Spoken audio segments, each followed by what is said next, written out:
Welcome once again to a new episode of Ram Center. I'm your host, Josh Swift. And I'm Ashley Williams. We had a busy week of Westchester sports happening all at once.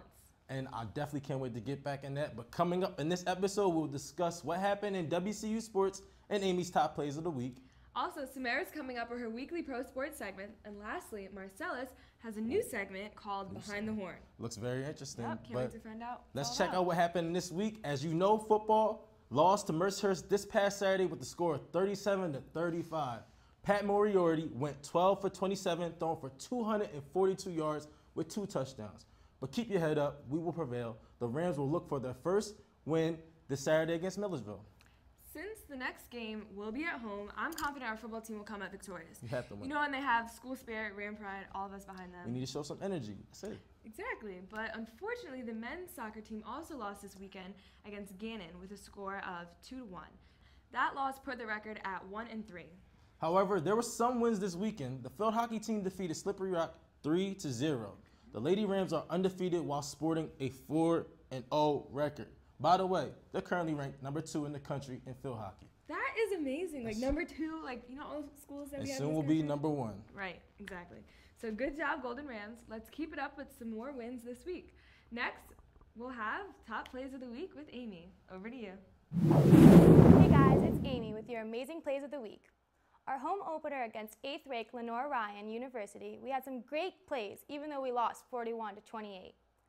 Quarterback Pat Moriarty had a nice pass to the corner of the end zone for a 15-yard score to number 11 Shannon Mayer. In the fourth quarter, Alec Warner connected with receiver AJ DePietro for a 50-yard touchdown pass. Our next home game is September 19th at 1 p.m., so come out to support your Golden Rams.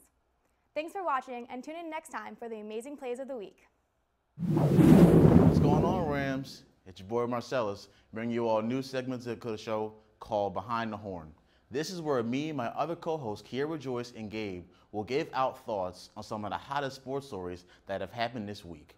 Now let's get right into it, as we will be discussing 2 important topics that happened this week. Westchester football versus Mercyhurst. After the Rams lost their home opener against Lenore Ryan University, they knew they needed to come out here and get this win on the road against Mercyhurst. It was an offensive battle at first, as the Rams scored on their first 4 drives in the first half. However, not to be outdone by the Golden Rams at their place, Mercyhurst matched the Rams' offensive burst, scoring 4 times as well. The Golden Rams held a 35-31 lead going into halftime. Mercyhurst's QB scramble in the final minute of the game was the only score of the second half, as the last 30 minutes were played in a driving rainstorm. Although the Rams are currently 0-2, I don't think it's quite the time to panic, as there is plenty of time left in the season to make that great run. The Rams just have to be consistent and take everything one game at a time to ensure success for the rest of the season. So Gabe and Kiera, what are your thoughts on the Rams? Well, hey Marcellus, I think the football team will bounce back with a winning record this season.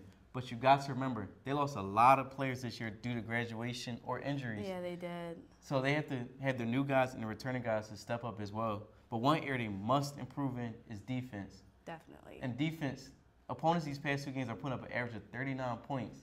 Last year, opponents only put up 20 points per game. So they want to mimic their successes last year. They have to revamp the defense. Moving on to my next topic, it's about Tom Brady. My thoughts on Tom Brady is that what a statement he made in his first game back, but not only after the Super Bowl, but after the whole Deflategate scandal. He came out and he dominated, along with the beast known as Rob Gronkowski, who himself had 3 touchdowns. The Patriots ended up winning the game against the Steelers in their home opener with a score of 28-21. I thought that this game, especially kicking off the NFL regular season, was very important for the Patriots, to let people know that they mean business. Tom Brady ended up going 25 of 32 for 288 yards and threw 4 touchdown passes. Needless to say, the Deflategate did not slow down the 4-time champion in their home opener after a very, very busy summer. Just know one thing for sure, if the Patriots continue playing the way they did against the Steelers, I smell a repeat on the works.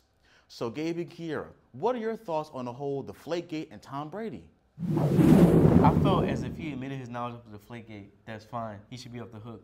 But at least pay like a 6-figure fine. Definitely. But here's an interesting fact, though. When the news of Brady's suspension was nullified, ticket sales went up 28% for those 4 games he was suspended. Wow. And one also good thing about Brady's return too is that it will make the Patriots Super Bowl favorites again and can repeat their title run. I was disappointed with him not being suspended.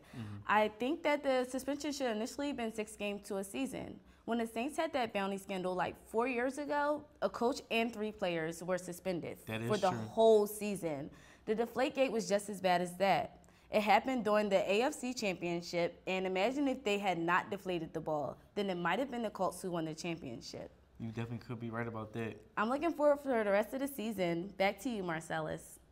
Well, that's all I have for this segment of Behind the Horn. This is Marcellus, Gabe, and Kiera signing off. Stay golden, Rams. Sports fans across the world were stunned on Friday when frontrunner Serena Williams fell to Roberta Vinci on her quest for the Grand Slam. The unseeded Italian veteran Vinci defeated Williams in her first Grand Slam semifinal at the United States Open. Vinci went on to face Flavia Pennetta in an all-Italian matchup, which featured the oldest players in a women's major final. After defeating Vinci and lifting the trophy, Pennetta announced her retirement from tennis. Switching over to baseball, with just a few weeks left in the season, a few teams are trying to secure their spot in the playoffs. Leading the National League are the New York Mets, the Cardinals, and Dodgers, with the Pirates and Cubs at the top of the wild card race. For the American League, the leaders include the Blue Jays, the Royals, and the Astros. Topping the wild card race are the Yankees, who last weekend lost 3 of 4 games to the Blue Jays, and the Rangers.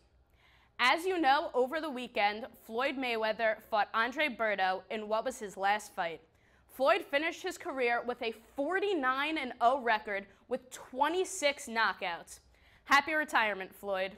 That's all I have for this week. I'm Samara Rosenfeld. Ashley and Josh, back to you. That's all we have for this week's episode. Thank you so much for tuning in, Westchester. My name is Ashley Williams. And I'm Josh Swift. And don't forget to follow us on Instagram and Twitter at WCU Ram Center. Have a great week.